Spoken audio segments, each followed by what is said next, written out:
Hello everyone and welcome to Aced Learning. As I always speak before starting, viewers please do like, comment and share my videos and subscribe my channel to get the updates.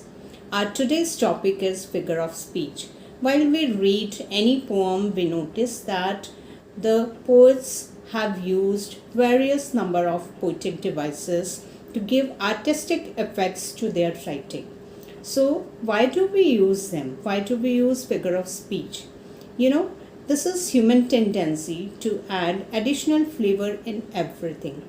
It may be spices to the food, ornaments to the body, titles to the articles, texture to the painting, and rhyme scheme to the poems and songs. While we specially talk about the beautification of language and literature, we have to show some magic of words and techniques. So this magic of word is called figure of speech. Let's know what is figure of speech. A figure of speech is a use of a word or a phrase which transcends its literal interpretation. It can be a special repetition, arrangement or omission of words with its literal meaning, or a phrase with a specialized meaning not based on the literal meaning of the words in it, as in idiom, metaphor, simile, hyperbole, personification, or synecdoche.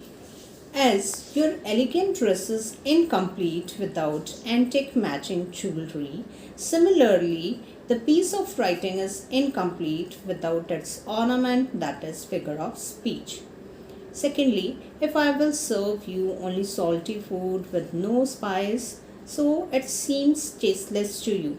In the same way, the literature work, that is prose and poetry, seems uninteresting to the reader without its beautification. So this is the reason that we use figure of speech.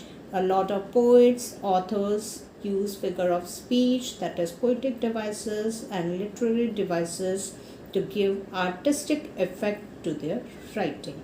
There are total 1489 figure of speeches, but generally we use very few of them, that is 15 to 20, which are most common.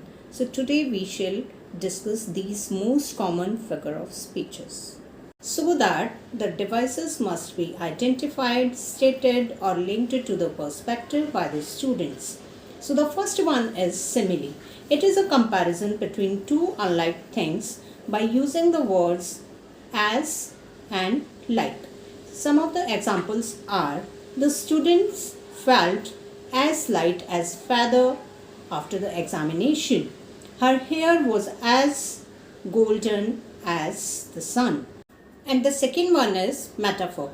It is an informal or implied simile where the words as, like and so are omitted. A comparison between two things that aren't alike but do have something in common.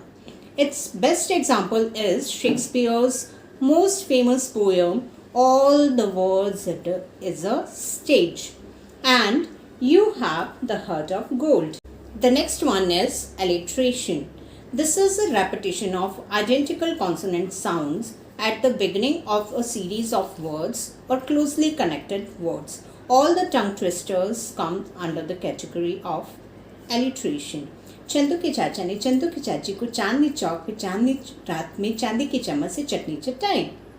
So this was the example of Hindi. In English I can say that she sells seashells at the seashore. So here sir and sure sounds are repeating, which are consonant sounds. So the next one is assonance. Repeat the same vowel sound but begin with a different consonant sound. Here is some difference between alliteration and assonance. In alliteration, we use the identical consonant sounds in the beginning of the words. But here in assonance, it repeats the same vowel sound but begin with a different consonant sound. For example, the man with the hat had a bad apple. So here we will see that A sound is repeating again and again, and it is not at the beginning of the word. Next one is hyperbole.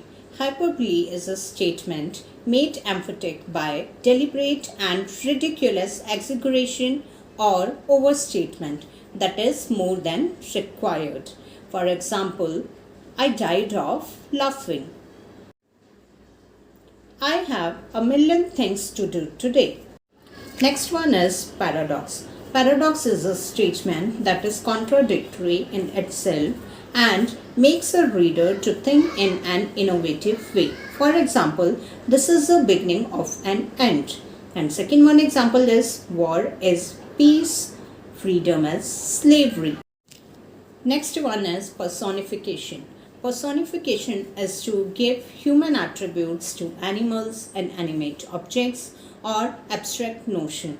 It is derived from the word person, and its examples are the furious storm and the thirsty ground. One another example is the fire swallowed the forest. Generally, swallowing is a human attribute which is shifted to the fire.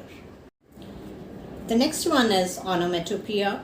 The words that are inspired by the sounds of living or inanimate being in nature, and the words that sounds like what is describing. The words like buzz, whoosh, drizzle, click are sound words. Next one I am going to tell you that is oxymoron. It is a figure of speech which combines two seemingly contradictory or incongruous words to give emphasis or effect. It makes the statement more dramatic. For example, an open secret. How the secret is open. And the second one example is darkness visible. Dear student, I am going to tell you some more ubiquitous devices in my next video. So don't forget to watch the remaining part of this video to comprehend, learn or grasp.